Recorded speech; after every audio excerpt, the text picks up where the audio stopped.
Chapitre 56. La consommation des temps. On ne peut s'éclairer et grandir uniquement par la contemplation et l'étude des œuvres de l'Éternel. Car si le Père se voyait avec les yeux, il n'y aurait aucune élévation possible pour l'homme, ce qui amènerait inévitablement la dégradation entière de son esprit et la fin de toute existence. Mais avec le livre de vie de l'agneau, qui vous permet d'entrer dans le nouveau monde, cette sombre perspective est anéantie. Voyez alors combien est salutaire la connaissance, qui rétablit les valeurs originelles et éternelles, en rendant aux hommes leur liberté, leur saveur et leur plaisir de vivre sous le soleil.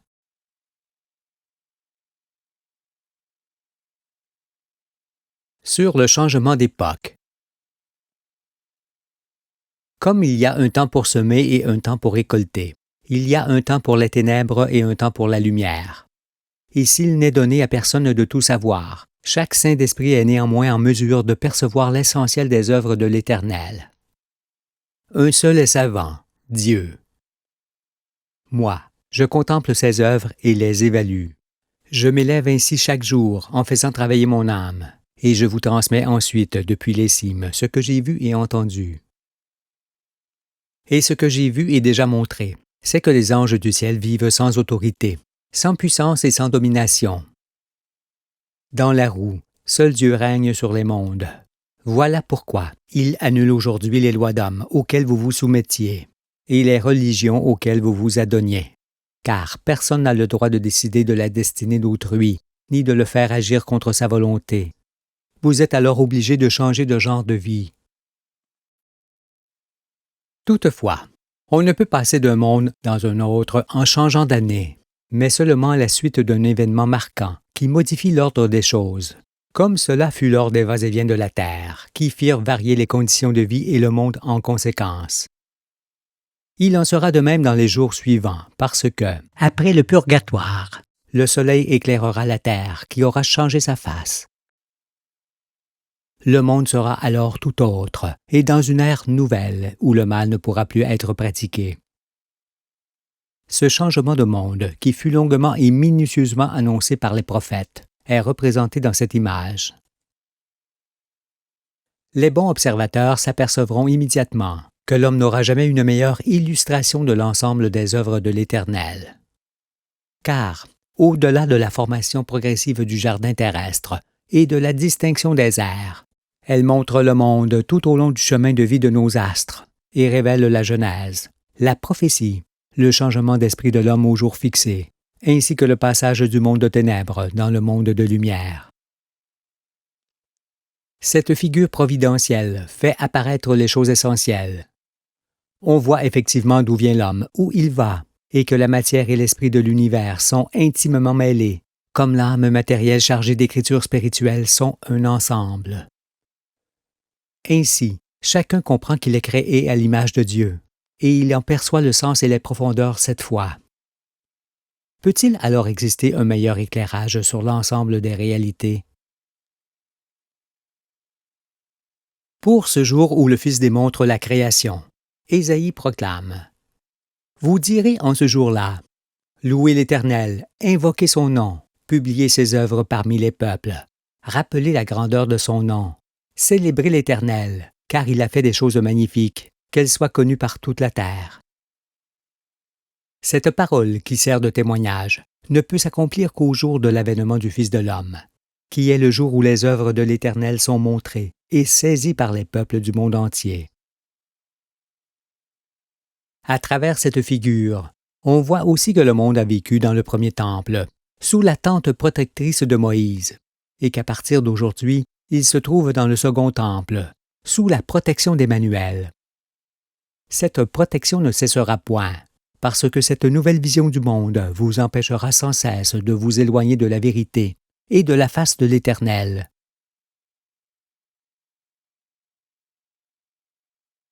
Sur le marquage du temps. Puisque la Terre est désormais stabilisée autour de l'astre du jour, comment déterminerons-nous les prochaines époques? S'interrogeront les élus de Dieu. À partir de quel moment devons-nous compter les années? pour situer le monde sur le chemin de la vie, et jusqu'où les comptera-t-on? À cela, je réponds qu'on peut fort bien vivre sans se préoccuper du jour dans lequel on se trouve.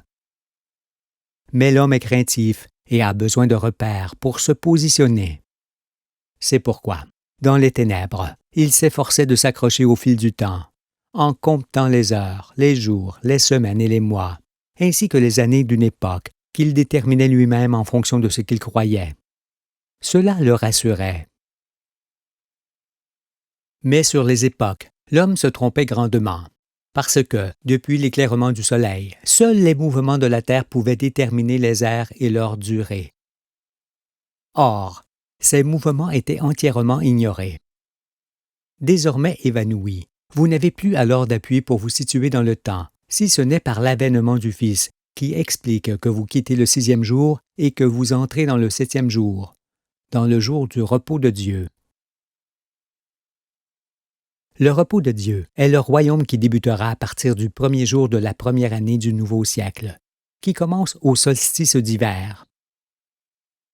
Ce jour-là, où chacun pourra voir les portes du royaume s'ouvrir en grand devant lui, commencera l'an 1 du règne de Dieu. Toutefois, le changement des activités ne pourra débuter qu'après l'Apocalypse, lorsque le soleil se lèvera à nouveau sur la terre, qui aura changé sa face. En sortant d'une époque, on quitte aussi sa datation que l'on remplace par un nouveau marquage du temps. Mais, en vérité, les peuples ne surent jamais dans quel temps ils se trouvaient. Parce qu'en n'étant point les témoins oculaires des événements qui se sont produits dans la famille solaire, leurs propos sur les âges antérieurs ne reposaient sur aucun fondement réel. Tout n'était que supposition, et rien n'était véritable. C'est pourquoi beaucoup de peuples vivent encore dans des époques différentes et fort éloignées de la vérité.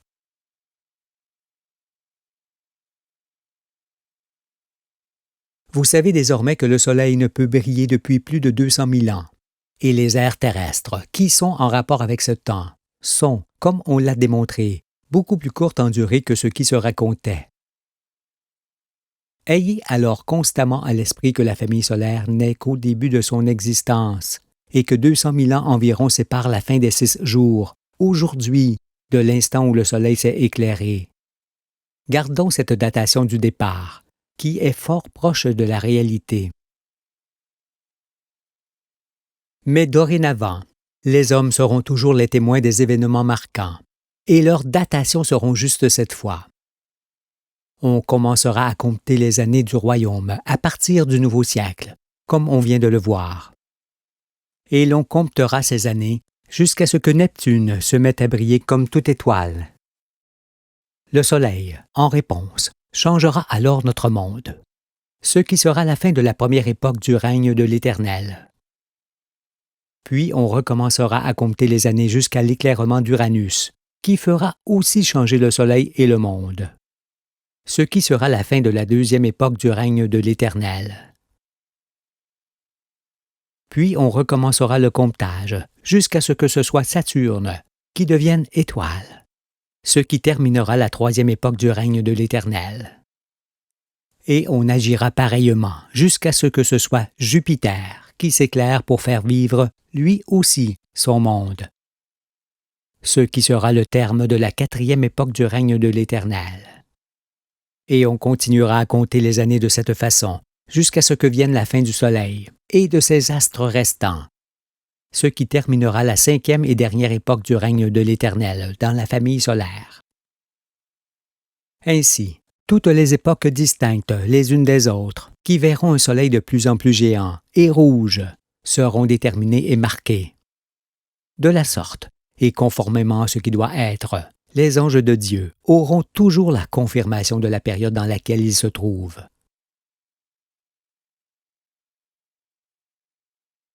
Sur le rythme de la vie.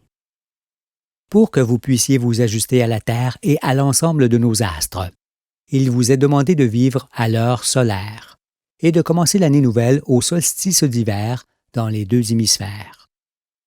Un cadran solaire vous permettra de savoir dans quelle heure de la journée vous vous trouvez. Vous ne perdrez donc pas l'heure. Et avec l'ombre d'une colonne, Vous connaîtrez, en plus de l'heure, la venue du solstice d'hiver et d'été, ainsi que les deux équinoxes. Vous ne perdrez donc pas les saisons, ni la fin et le début de l'année. Sinon, surveillez le bourgeonnement des arbres et la maturité des fruits. Ils vous indiqueront dans quelle période de l'année vous vous trouvez. Dorénavant, vous devrez vous habituer à vivre sans précision du temps qui s'écoule, d'autant que cette précision ne peut être qu'imaginaire et sans aucune utilité. Elle ne peut intéresser que ceux qui ne comprennent pas que dans l'univers rien n'est précis, parce que tout bouge et change. Nous avons vu en effet que chaque chose existante est liée à une autre chose et change perpétuellement en fonction des circonstances.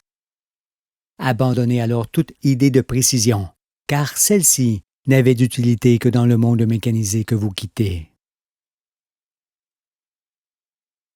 J'ai montré que la vitesse de vie est relative à la vitesse du travail des astres desquels on dépend. Comme on l'a vu, ce travail concerne leurs mouvements internes et externes qui les fait bouger, changer et passer, tout comme chacun de vous bouge, change et passe dans le monde. C'est donc celui qui marche à l'heure solaire et au rythme des saisons qui marche juste, parce que c'est la seule vitesse de vie qui convienne à toute créature. Il est également incontestable que ce qui naît, se développe et donne naissance à son tour est vivant. Reconnaissez alors que les astres qui possèdent ces caractéristiques sont vivants et que, de ce fait, l'univers est entièrement vivant. Il est pour cela aisé de comprendre qu'il faut rester perpétuellement en contact avec la nature et vivre en harmonie avec elle pour passer une existence agréable. Car, dans ce qui est artificiel, on s'égare et on détruit. On devient alors malade. On souffre et on meurt. C'est pourquoi je dis que seule la vie simple et naturelle est conforme aux raisons pour lesquelles on est créé. En raison de cela, vous devrez abandonner l'heure humaine pour toujours et vivre à l'allure tranquille des jours et des nuits.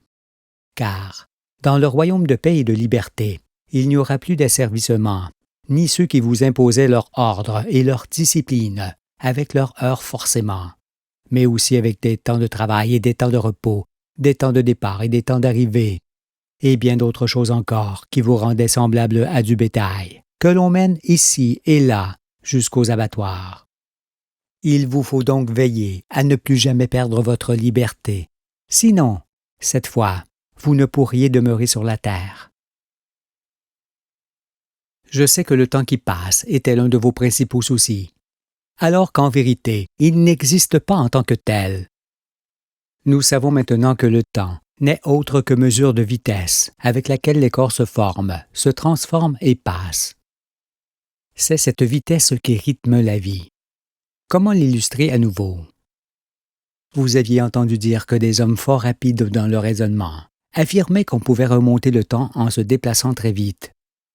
Mais avec la perpétuelle intégration, désintégration de la matière qui fait changer l'état des corps, il vous apparaît à tous désormais que, pour remonter le temps, il faudrait que les particules qui composent les astres et les astres qui composent les galaxies se mettent soudainement à travailler à l'envers pour redevenir ce qu'ils étaient au jour où ces gens voudraient aller.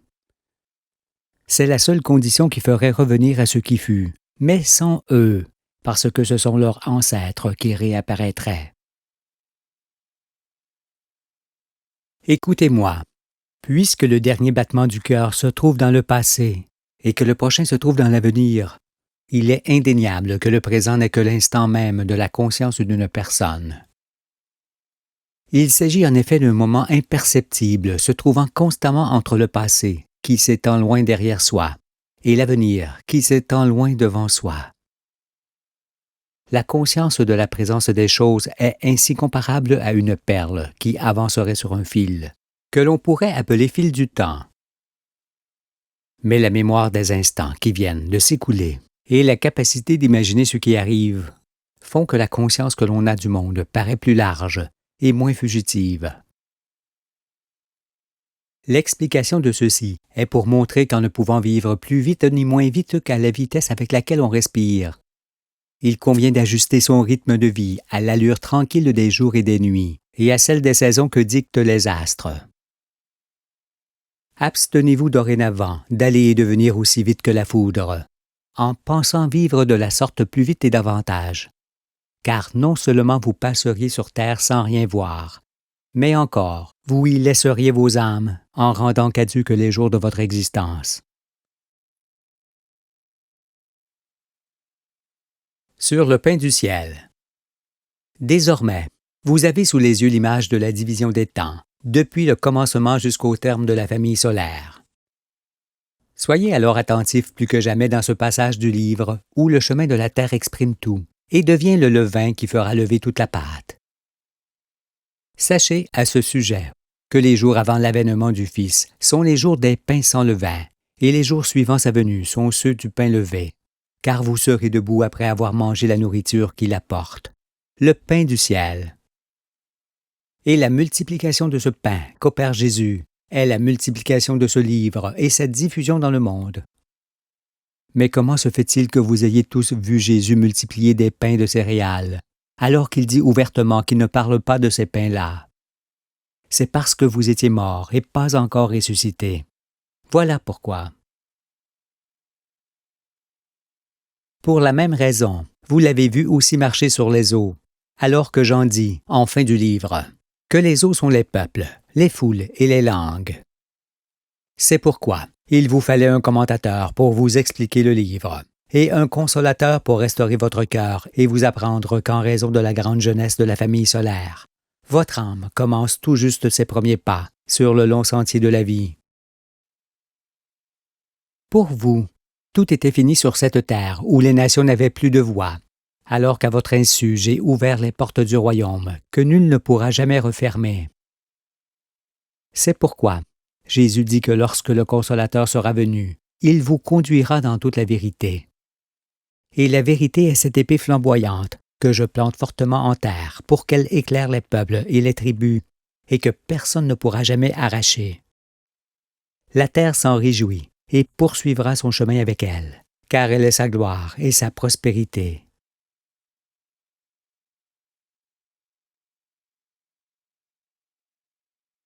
Sur l'unité du peuple de Dieu.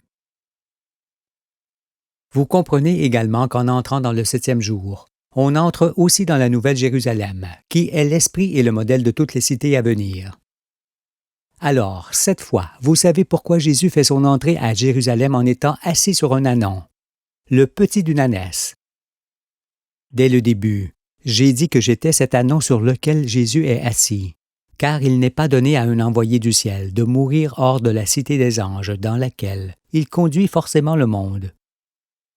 Comprenez alors que celui qui prend le nom de l'Éternel en vain, c'est-à-dire sans expliquer l'Ancien et le Nouveau Temple, ainsi que la venue du sanctuaire dans lequel la Nouvelle Jérusalem règne, est manifestement quelqu'un qui, selon la loi, aurait gagné de ne pas venir au monde. Avec moi qui suis son accomplissement, la prophétie trouve toute la force de son témoignage. Aussi, n'attendez pas pour croire que vos conceptions de l'existence fondent sous le feu de l'enfer, qu'elles ont amené, car Jésus était en moi sans que je le sache, et vous m'avez mis dans les douleurs de la croix pour que je m'en aperçoive. J'étais au milieu de vous, mais vous ne m'avez point vu. Je vous ai parlé, mais vous ne m'avez point entendu. Maintenant vous me voyez et m'entendez, car me voici, moi, et tous ceux que Dieu me donne. Lorsqu'il répond à Job, diminutif de Jacob, en lui montrant le courage de son fils qu'il compare au fier hippopotame, le père lui dit « Ces magnifiques et puissants boucliers sont unis ensemble comme par un sceau. Ils se serrent l'un contre l'autre, et l'air ne passerait pas entre eux. Ce sont des frères qui s'embrassent, se saisissent, demeurent inséparables. Ces éternuements font briller la lumière. Ses yeux sont comme les paupières de l'aurore. Vous qui m'entendez, vous êtes les boucliers du Fils, ses frères unis, serrés l'un contre l'autre et inséparables. Vous savez de vous-même que cette union fraternelle est votre salut et qu'après la destruction du monde, il ne restera que vous, les élus de Dieu sur la terre, c'est-à-dire un très petit nombre d'hommes, identique à celui des commencements. La loi du ciel vous est donnée pour être toujours votre élément directeur, au sein de la Nouvelle Jérusalem. Car tout ce que faisait l'homme dans les ténèbres était destructeur. Aujourd'hui, cela vous apparaît. Il ne faut donc toucher à rien pour respecter l'ordre originel établi entre toutes choses. C'est cela mon commandement qui vous unit autour de moi. Et ce sont tous ceux qui sont marqués du sceau de Dieu qui vivront éternellement. Dieu ayant dit à chacun, « En t'élevant jusqu'à moi, tu deviens éternel, mon enfant. » Il n'y a donc plus de mort pour les saints d'esprit, plus d'angoisse de vieillir et de disparaître. Il ne reste que leur âme qui vivra tout ce qu'offre le chemin de la vie. Réunis-toi alors autour de moi, mon peuple. Je suis ton salut et le seul qui soit donné à ce monde. Un sceau nous unit, le sceau de Dieu. Une seule lumière nous éclaire, et un même cœur nous est donné, car de son amour nous sommes nés.